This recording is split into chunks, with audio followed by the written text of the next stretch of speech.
자, 공시를 통해서 특징주들 살펴보고요. 주가 향방까지 알아보도록 하겠습니다. 장우진 전자공시생 팀장 모셨습니다. 안녕하십니까? 네, 반갑습니다. 자, 오늘도 두 종목 봐야 되는데요. 첫 번째 공시기업 인벤티지 랩입니다. 어디에 좀 초점을 맞출까요? 뭐 장기 지속형 플랫폼 하면 이제 펩트론보다도 인벤티지 랩을 더 많이 좀 이야기를 하는 것 같아요. 그렇죠. 저희가 11월 24일에 한번 소개드렸었는데 그때는 베링거 인게라인과 이제 기술 협약을 맺으면서 제가 추천을 드렸었죠. 근데 그 당시에도 그날은 오히려 선반은 됐기 때문에 좀 조정을 받을 수 있지만 그 이후에 관심을 가지면 좋을 것 같다라고 말씀드렸고 사실 그날 발표했을 때는 조정이 나왔고 그 이후에 이제 한 40% 정도 주가가 지금 상승했습니다. 그날만 조정받았어요. 그러고 보니까. 그렇죠. 네.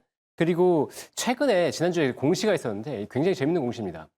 임원 4명이 동시에 이제 자녀들에게 증여를 했습니다. 그러니까 규모도 뭐 몇 억대에 이제 증여를 했는데 제가 공시를 여태까지 봤을 때 가장 상승 확률이 높았던 공시가 이런 공시예요. 자녀 공시요? 자녀 증여 공시. 동시다발적인 임원들의 동시다발적인. 증여. 그러니까 이렇게 생각해 보면 증여를 했잖아요. 이렇게 임원들이 증여를 했는데 왜 증여를 했냐?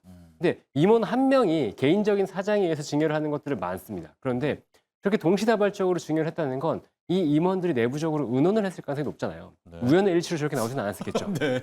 네, 그러면 저 임원들이 왜 논의를 했었냐? 야, 우리 회사 좋을 것 같은데 지금 미리 증여를 해놔야 되지 않을까? 라고 얘기를 나눴을 가능성이 높은 거죠. 그러니까 다른 임원들도 동의해서 그럼 나도 좀 증여를 해둘까? 라고 했을 가능성이 높기 때문에 저런 공시는 꼭 봐야 되는 거고요.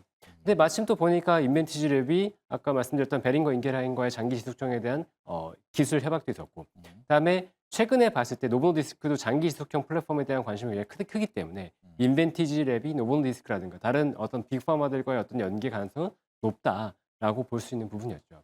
근데 최근에 이제 인벤티지 랩이 주가가 널뛰기를 하고 있는데 일단 증여 공시가 나오고 나서 주가가 급등했었거든요. 근데 그 이후에 또 주가가 한번 급락했던 게 이 회사가 그 CBD 기반의 뇌전증 치료제 IVL 5005를 출시, 약간 이 임상 결과가 나왔었는데 전 임상 결과가 기대치에 못 미쳤다라는 기사가 나왔었어요. 네. 근데 그 당시에는 월 1회 투여 제한이라고 나왔던 게 최대 3주까지밖에 안 됐다라고 발표가 됐었고, 근데 인벤티지 랩이 반박 기사를 냈죠. 그 반박 성명을 내면서 우리의 목표 자체가 애초에 한 달이 아니었다. 그러니까 이게 어린이 대상으로 하는 건데 어린이 대상으로는 한 달 단위의 장기 지속형을 애초에 허가하지 않는다.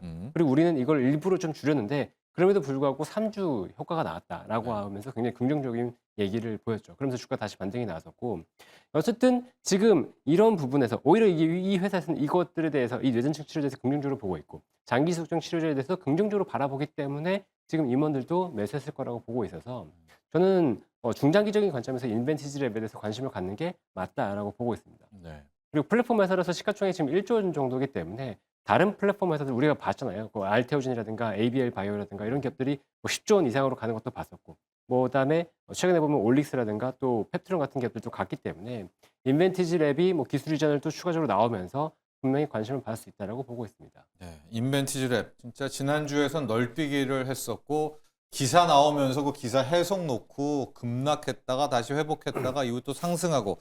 자, 장우진 팀장은 임원 4명이 동시다발적으로 자녀에게 자신이 갖고 있는 인벤티지 랩의 주식을 증여를 했단 말입니다. 그렇죠. 앞서도 표로도 저희가 보여드렸었죠. 그동안 공시 중에서 상승 확률이 가장 높았던 공시가 자녀 증여. 동시다발적인 네, 임원 당연하죠. 4명의 네. 동시다발적인 자녀 증여. 여기에 꼭 체크를 하시기 바랍니다. 다음 기업은요. 대한광통신입니다. 네.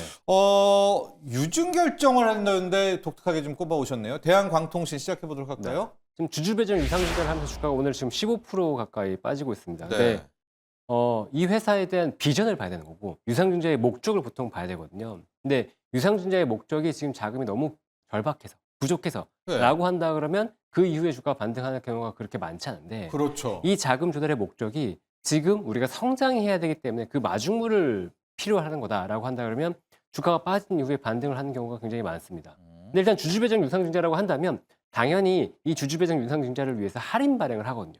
그렇기 때문에 주가는 빠질 수밖에 없습니다. 이건 당연한 거예요. 근데 이후에 주가 반등을 할 수 있냐를 봤을 때 대한광통신이 올해만 주가가 7배 올랐습니다. 예. 이 광통신에 대한 기대감이 굉장히 컸기 때문인데요. 광케이블하는 그 회사죠? 그렇죠. 네. 네. 이 회사는 이제 대한전선에서 분리됐던 회사라고 보시면 되는데 이 광케이블 사업이 통신선도 있고 전력선도 있습니다. 근데 전력선 같은 경우에 최근에 굉장히 이슈가 많이 되고 있는데 이 전력선 케이블이 최근에 코닝 같은 이 빅 업체, 그러니까 큰 업체들 같은 경우에 이 AI 기반의 광 케이블 쪽으로 전력 집중을 하고 있어요. 네. 그러다 보니까 이 대한광통신이 하고 있는 범용 케이블의 수급이 쇼티지가 나고 있습니다. 그러니까 공급이 쇼티지가 나고 있어요.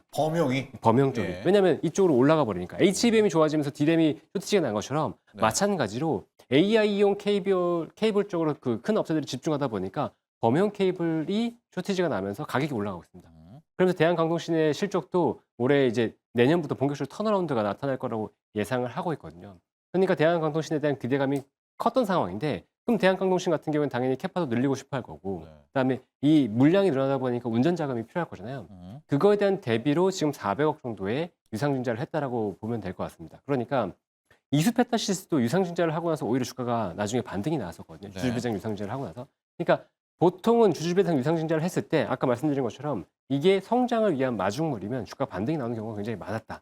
근데 대한광통신 같은 경우에는 지금 운전자금이라고 하지만 이 운전자금이 실제로 뭐 재고를 확보한다든가 이런 식으로 돈이 그러니까 이 회사의 성장을 위해서 돈이 필요한 상황이다라고 지금 보여지기 때문에 대한광통신 주가가 오늘 빠지고 내일도 안 빠진다고 장담할 수는 없는데 추가적으로 빠질 수도 있죠. 근데 많이 올랐잖아요. 네.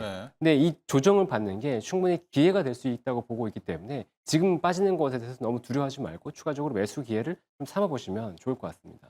대한전선이라고 있잖아요. 그렇죠. 대한전선과 대한광통신 이 둘은 뭐 역사가 좀 깁니까 이거 하려면?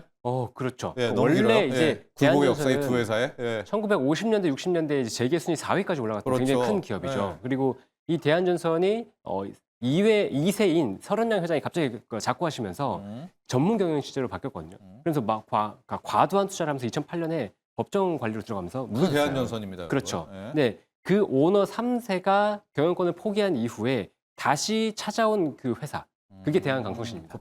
딸고 나갔네요. 그렇죠. 그러니까 대한전선 쪽이 무너지면서 대한전선의 오너가들 다 무너졌는데 그래도 찾아온 회사가 대한광통신이고 대한광통신을 통해서 뭔가 새롭게 이 그룹을 세우려고 목표를 세우고 있죠.